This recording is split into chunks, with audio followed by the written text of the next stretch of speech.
भारत के यूपी में बसा राम मंदिर एक ऐसा मंदिर है जहाँ पे सुई की नोक जितना भी लोहे का यूज नहीं किया गया। एक ऐसा मंदिर जहाँ पे अंटार्कटिका के बर्फ के पानी का इस्तेमाल किया गया है। एक ऐसा मंदिर जिसकी नींव में अयोध्या की मिट्टी तो है ही, उसके साथ साथ एक नहीं, 100 नहीं, 1000 नहीं, बल्कि 2587 अलग अलग जगहों की मिट्टी मौजूद है। यह सिर्फ एक मंदिर नहीं, करोड़ों लोगों के दिल में बसा हजारों साल पुराना आस्था है, जो कि एक मंदिर के रूप में है।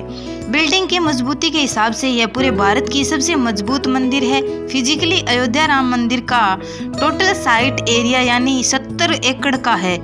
70 एकड़ की साइट में से 2.7 एकड़ कॉम्प्लेक्स में ये मंदिर स्थित है। यह मंदिर 380 फीट लंबा है, चौड़ाई 250 फीट और ऊंचाई 161 फीट है। कुल मिलाकर 392 पिलर्स हैं और 44 दरवाजे हैं। ये सब तो आम बातें हैं जो हम सब जानते हैं। अब जानते हैं कुछ अमेजिंग फैक्ट। इससे पहले अगर आप हमारे चैनल पर नए हैं तो प्लीज चैनल को सब्सक्राइब करके एक सच्चे सनातनी राम भक्त होने के नाते वीडियो को लाइक करके कमेंट में जय श्री राम जरूर लिखें। द एनिग्मा ऑफ ब्रिक्स यानी स्पेशल ईंट। राम मंदिर के निर्माण में जितनी भी ईंट का इस्तेमाल किया गया है उन हर एक ईंट पर श्री राम लिखा हुआ है। इसके बाद ईंट के साल का मैन्युफैक्चरिंग ईयर भी कहा जाता है कि राम सेतु बनाते वक्त भी हर एक पत्थर पर श्री राम लिखा गया था। इसी भावना को यहाँ भी कंटिन्यू किया गया है। हर ईंट पर श्री राम लिखा हुआ है। ये तो आस्था का एंगल हो गया, लेकिन इन ईंट का टेक्नोलॉजिकल एंगल भी है। इस मंदिर में जितने भी ईंट का इस्तेमाल हुआ है वो रोज जो आप सामान्य ईंट देखते हैं वो ईंट नहीं है। यह एक स्पेशल फॉर्मूले से बनाई ईंट है जो सामान्य ईंट से 4 से 5 गुना ज्यादा मजबूत है। जैसे कहते हैं best of technology, highest level of BRICS, जो हमारी दुनिया में एग्जिस्ट करती हैं वो इस्तेमाल हुई हैं।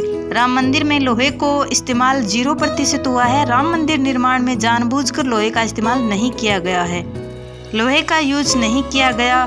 फिर भी ये भारत का सबसे टेक्नोलॉजिकली एडवांस मंदिर है। इस मंदिर का ट्रेडिशनल रूप में मॉडर्न टेक्नोलॉजी से बनाया गया है, ओल्ड स्टाइल में बनाया गया है, क्योंकि लोगों को ओल्ड वाइब ही चाहिए था।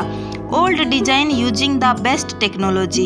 इस मंदिर में पिंक सैंड स्नो नामक पत्थर का यूज किया गया है, जो कि राजस्थान से मंगवाया गया था। इस पिंक पत्थर में फील्ड स्पार क्वार्ट्ज नामक 2 मिनरल की मात्रा बहुत ज्यादा होती है। इसका मतलब है पिंक सेल स्टोन में इन दोनों मिनरल की मात्रा ज्यादा होने से धरती पर मौजूद सबसे वेदर रेजिडेंस और सबसे मजबूत पत्थरों में से एक बन जाते हैं।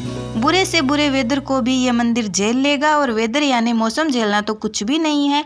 इस मंदिर को इस तरह से बनाया गया है कि 8 मैग्नीट्यूड का भूकंप आए तो भी ये मंदिर ऐसे ही खड़ा रहेगा।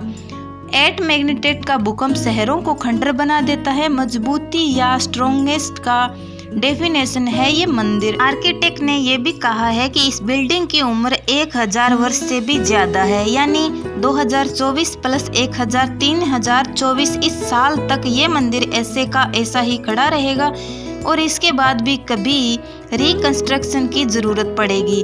The base, the divine power of 2587 places यानी 2587 अलग अलग जगहों की दिव्यता। राम मंदिर की जो बेस है यानी नींव, वहाँ 2587 अलग अलग पवित्र जगहों की मिट्टी का इस्तेमाल किया गया है, जैसे झांसी, यमुनोत्री, वैष्णो देवी, चित्तौड़गढ़, गोल्डन टेम्पल और भी बहुत सारे। 2587 ताकि सब जगह की दिव्यता एक ही जगह लोगों को मिल पाए। इसके पीछे का कॉन्सेप्ट यही था। द राम मंदिर एंड अंटार्कटिका कनेक्शन।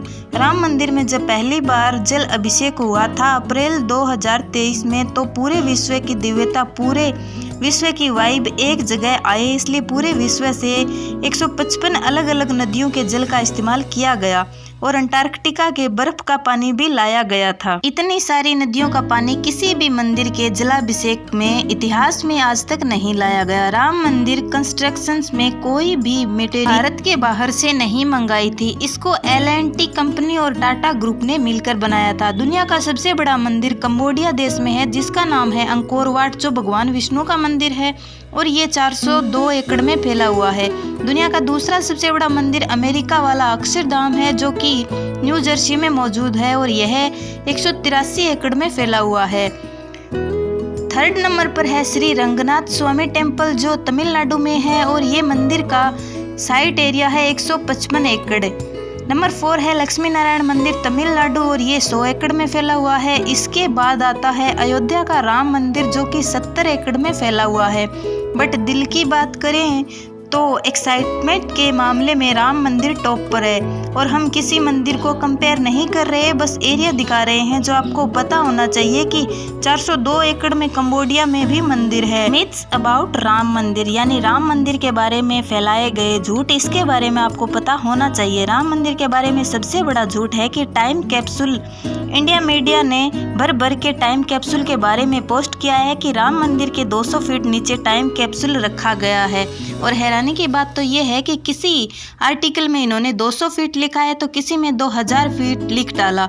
वैसे ये तो अच्छा होता, क्योंकि टाइम कैप्सूल एक बॉक्स है जिसके अंदर वो जानकारी रखी जाती है जो अभी लोग चाहते हैं कि आने वाली पीढ़ियों को पता होता। अगर एक्चुअल में राम मंदिर के नीचे टाइम कैप्सूल रखा जाता, ऐसा टाइम कैप्सूल जिसमें श्री राम की कहानी और मंदिर बनने तक के सफर के बारे में सब कुछ लिखा होता, यानी सबसे बुरा कुछ हो तब भी ये दिव्य इतिहास लुप्त ना हो। यह मंदिर इतना खूबसूरत है कि कला भी शर्मा जाए इसकी वाइब के सामने।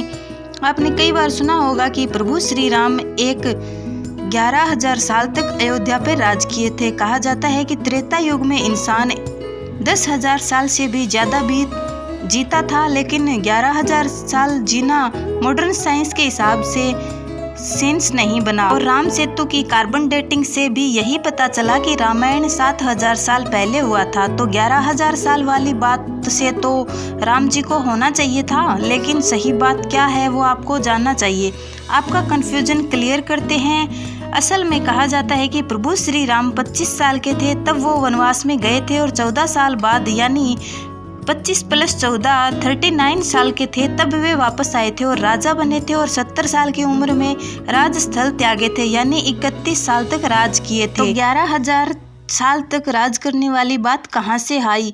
तो बात यह है कि जो राजा राज धर्म के मार्ग पर चलता था उसका एक दिन 1 साल के बराबर माना जाता था। जी हाँ, कई पुरानी पुस्तकों में आपको इस बात का जिक्र मिल जाएगा। इसी कारण उनका राजकाल 11,000 साल माना जाता है। साउथ कोरिया देश और अयोध्या का कनेक्शन।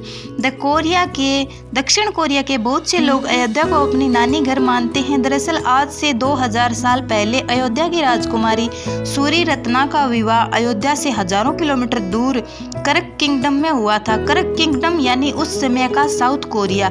राजकुमारी सूरी रत्ना का विवाह कोरियन राजा किम सोरो से हुआ था।